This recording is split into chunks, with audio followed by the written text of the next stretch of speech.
What's up, losers? Today I'm back with another r/fatlogic exhibition. Checking out a couple of posts that struck me as worthy of comment. Sharing my opinions on them. And having plenty of giggles along the way. This is episode 149 in the fatlogic series. And I've got some especially chuckle-worthy posts lined up for this one. So without further delay, let's get into it. As a fat person, I resent the implication a fat person couldn't be a superhero. Or fight zombies in the apocalypse. If it was right after zombie virus outburst, then sure, we could have a bigger MC. But it's been 21 years and they didn't really have a lot of food. Everything had to be rationed. And in the tower they ate some nutritional, but not very tasty, goo, as far as I remember. So Fat MC would be a little out of place. Haven't played the hero, see I don't know what the deal was there. I mean, genetics play a huge part in how your body will look. Fat people are fat because they eat a lot, is a very fatphobic statement. Also, it's speculative fiction. Like, there doesn't need to be a logical reason for why there are fat people around 21 years into the zombie apocalypse. Fat characters should get to be heroes, without justifying why they're there. Oh man, fat people fighting in the zombie apocalypse. That's a funny image. There's never a dull moment when it comes to the fatosphere. Is there? I can't say that I'd ever given much thought to whether zombie-themed media needs to up its fat representation. But it's good to know that some small piece of my limited time on this earth will now be dedicated to reflecting on just that question. Size. What a life I'm living. Man, you gotta love it. Haha, but anyway, I think that the second commenter here puts the case for why. After 21 years of minimal food, in a zombie virus outburst, there wouldn't be a ton of fat people running around. The original commenters retort that genetics play a huge part. Really doesn't hold much water. Because genetics can't just make you fat, or keep you fat indefinitely. In the absence of food. It's not fat-phobic to point that out, it's just realistic.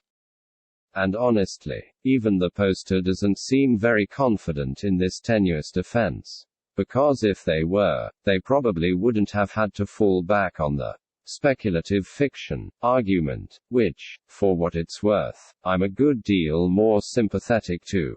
If someone wants to make a TV show or movie or game or whatever with fat people fighting zombies, I've got no problem with that. And I don't think that the improbability of this scenario should be an impediment to it being played out in the realms of fiction. I mean, we're talking about zombies here. It's already improbable by default. So if fat zombie fighters is your artistic vision, then by all means, make it happen, haha. I'm certainly not going to stop you.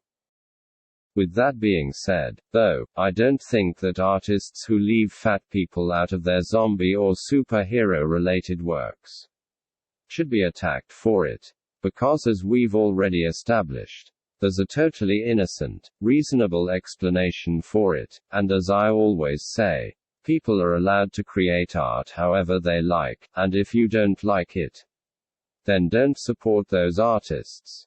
I guess. At any rate, I've rambled on way too long for such a silly topic. So I'll call it a day there. And let's move on. Examples of absolutely tragic customer service. This is a brand that is inclusive only on social media. Please note. May I know your size? XXXL. Sure, let me check and get back. We can dispatch it by 4th to the 5th of August. And there will be 20% extra charges for the size customization. Why 20% extra? Do you also charge 20% extra for XS size? That's strange. Till the XL size. We don't charge anything for the size customization. But above XL size, the fabric and the other stuff has also been increased. Haha, wow, they really thought they were doing something. Bringing up the XS size like that, huh? As if the business wouldn't have a completely understandable and reasonable response on hand. To effortlessly swat their complaint aside, and bring them crashing back down to earth. Just goes to show, reality is a harsh mistress. It only stands to reason that excess clothes, which require less material, and weigh less when being shipped, are not going to be priced higher in the way that huge plus sizes are. Because these garments do not threaten the business's profit margin. And if anything, they probably increase it slightly. The business is not concerned with punishing small people for being small. Nor is it interested in punishing fat people for being fat. It just so happens that the former group is not demanding a product that requires resource usage beyond the norm. And the latter group is. In other words, it's not a fat-phobic conspiracy. It's just business. And if you're dissatisfied, you can always take your business elsewhere. It's funny, you'd think that fat activists, adoring fast food as they so often do, would have some familiarity with the concept of paying more for a bigger size. Like, that's how things work at McDonald's and KFC and Subway and wherever else. Right, if you get a triple cheeseburger, you're going to be paying more than you would for a double cheeseburger. If you want a foot-long sub, it's going to cost you more than a 6-incher. And if you want extra bacon, that's going to cost you extra too. Everyone understands why these things are the way they are. And basically no one questions it. But when it comes to clothing, all of a sudden it's some sinister plot, designed to exclude fat people from being stylish. Or some shit. It's ridiculous. The world is not out to get you. Just because it expects you to pay your own way, and if you really find it that intolerable to pay 20% more for your giant clothes, there's a simple solution, and it rhymes with ooze 8, just something to consider. Oh yeah, and I forgot to say this before, but I really don't see what's horrible about the customer service here. Like, the policy is what it is. And it's been communicated clearly and respectfully. Given the situation, I'm not sure what they could have done differently to secure a better outcome. But what would I know? Right. Anyway, onto the last post. Anti-fatlogic. Mud post. FYI, we just removed a post that had been up for part of today. A picture of a borderline small fat woman in a yellow crop top, who was proud of wearing it for the first time. It came to the mob's attention that the picture was upsetting to the larger folks in the group, as the OP did not read even as small fat to most of them. In deference to the large, super, and infini fat members of the group, who expressed dismay and hurt at an unfat pic being featured, the post was removed. There is no ill will towards the post's OP, but this is not a space for her, as we need to keep it a safe place for larger fats.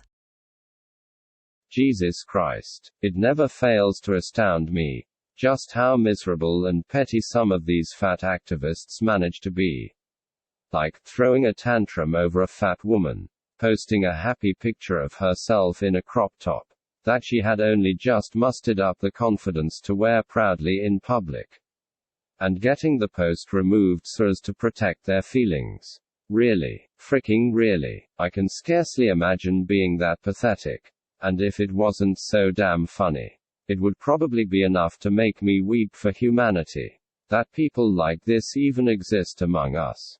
Because let's be real, something must have gone really wrong somewhere along the line, for us to be producing whole communities of people with this childish mindset. Also, are these loons still going to pretend that what they're engaged in is body positivity? Because this doesn't seem very body positive to me. Here you have someone struggling with her own bodily insecurities, and looking to this community for some kind of validation, only to be rejected, excluded, and told that her body is, once again, not good enough, only this time because it's too small, and not too fat. She's basically left stranded, with nowhere to feel comfortable. And for what? So that these utter children wouldn't have to look at her for even a moment, and be forced to confront the fact that yes, people who are thinner than them exist. Give me a fricking break, man. Is it really that hard to just swallow your insecurity for a moment? And say something nice, or at the very least, ignore it, and say nothing at all. Running to the mods to get the offending material is basically the most bitter, petulant course of action imaginable. And anyone who would do something like that has absolutely no business calling themselves body positive, as far as I'm concerned. Oh, and as a final note, does anyone find it weird how they talk about the giant fat babies crying over this? As if they're like respected elders or something. It's bizarre. It almost seems like the bigger you get, the more you are venerated amongst your fat activist peers. To the extent that if you are genuinely massive, my 600-pound life candidate InfiniFat, you're basically an unquestionable moral authority. And all other fats must bow before your superior wisdom. In all things fat-related. Wild, man, just wild. I guess all I have left to say is, I hope the clout is worth it, haha. Well, that's all I've got for you today. I hope you had a fun time reading through the posts with me, and that my commentary offered something of value. What do you think? Are fat people fit to be superheroes and fight zombies following the apocalypse? Should excess clothes that don't cost extra to produce be sold at the same price as the plus sizes, so that fat people don't get their feelings hurt? Do borderline small fats need to stay in their lane and stop posting their pictures in fat spaces? Let me know in the comments. As always, don't forget to like and subscribe, or I'll make you do battle with a horde of fat zombies, each of whom is wearing nothing but a yellow crop top. Just kidding, haha. Anyway, catch you later.